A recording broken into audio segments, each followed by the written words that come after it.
to be assimilated into English life. And although they retained their interest in Judaism and Jewish life, they didn't think it was a good thing that this national home should be established in Israel. So it was something that divided my family, as with many other families. I wonder, as somebody who moves in the highest echelons of British society and is very close to Israel, whether you in your life feel a tension between concern for Israel and loyalty to Britain? No, I don't personally feel that. I mean, I've been completely committed to Israel since the early 1960s and have been there every year since. So I don't feel that conflict, but I, of course, feel huge loyalty to Great Britain. Just tell us a little bit more about Walter, the second Lord Rothschild, because he was an unusual and colourful character. He was a deeply eccentric man, but from a very early age his passion was collecting. He rode about Tring Park on a giant tortoise. He had a zebra carriage. A carriage pulled by zebras. Yes. He collected on a massive scale birds, insects, fleas, It was butterflies. The largest single collection created by a single individual. I think that's true. I think certainly in Great Britain, I think probably anywhere, he was the greatest collector of ornithological material. His niece, Miriam, writes that for 2 years, as one of his eccentricities, he didn't open any of the letters that were sent to him and stuffed them away into wicker baskets. And it does make you wonder what would have happened if the Balfour Declaration, the letter had been one of those letters that he'd actually, yes, stuffed.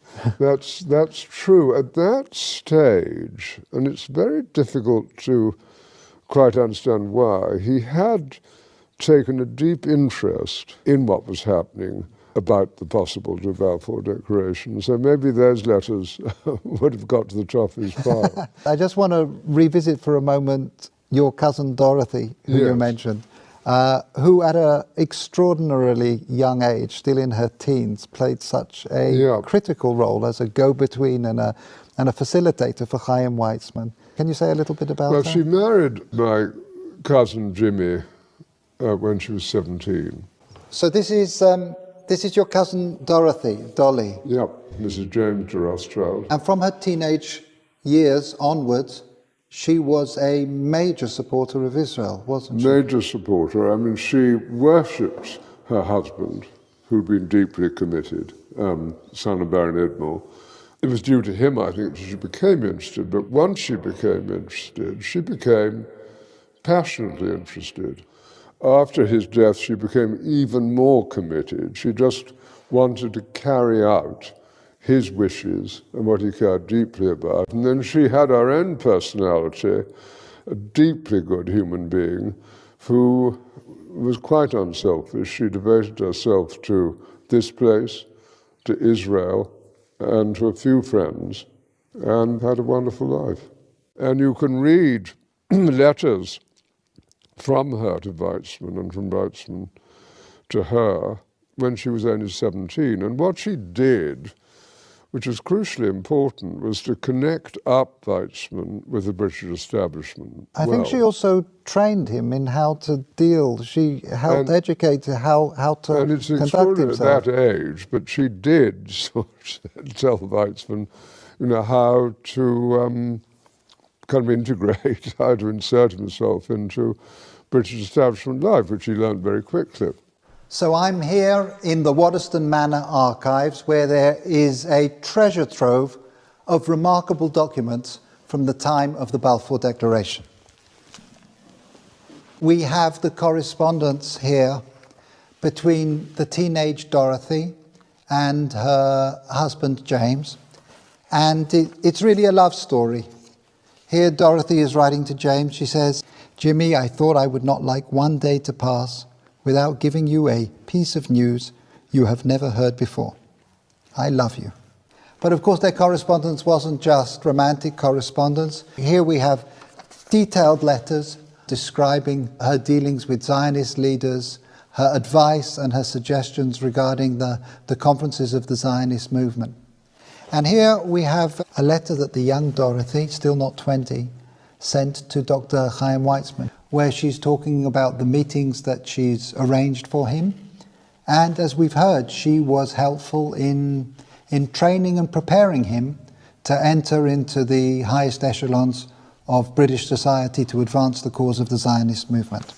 She was an important character in your life as well. She really introduced you to Israel in some way. She was a crucially important character in my life. I became a trustee of Yad Hanadiv over 50 years ago. Which is the Rothschild Philanthropic Foundation. Yes, being our foundation. And I think I first went in 1962. Can you share with us your sense of what things have been changing in Israel since that first visit? Yes. As Israel, I think, became more and more successful in all sorts of ways, industrially successful, absorption successful, technologically successful, great universities, the problems with the wars that took place, being the clearest examples, of security became more paramount. And so you did see a shift in Israel from kind of the liberal Western place that it had been in the early 60s to something of a very different character. And you also have a shift, of course, between communities in Israel. I mean, Israel is a patchwork of different immigrants from different countries. And you have the religious, you have the non-religious, you have a town like Tel Aviv, which is attractive to the kind of business community, to what I would call ordinary city life. And then you have Jerusalem, which remains a very religious city and full of conflict between Arab neighbors and itself. Those internal issues within the fabric of Israeli society are one of the main focuses of Yad Hanadiv. Can you mention just one or two of the projects that feel to you most significant? Yes, we do a great deal of work on education, a great deal of academic work. We keep going at Ramat Hanadiv, the garden where Baron Edmond was eventually buried. We're on the point of building the new National Library of Israel. I have two unexpected ones, perhaps. If you take the Orthodox community, it's important that they have employment. And we're trying to develop programs which it's possible for them to undertake. Similarly, you have a problem with Arab unemployment, and we set up jointly with the government employment centres to facilitate greater employment of Arabs within Israel. And so we're an active foundation trying to help with these fissures in Israeli life and to do some good. And we're sitting here looking forward to the 100th anniversary of this significant letter. If I can just ask you to think about the next centennial, 100 years' time, and just maybe share some of your hopes, your aspirations about where Israel will be.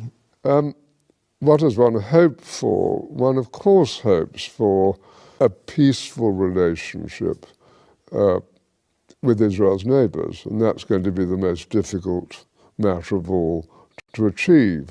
But even now you can see, with the disarray in the Middle East and the importance of relationships that Israel is developing, not only with Jordan, but also with Egypt and indeed with Saudi Arabia, even if they're not publicized because of the Sunni-Shiite war. There's hope.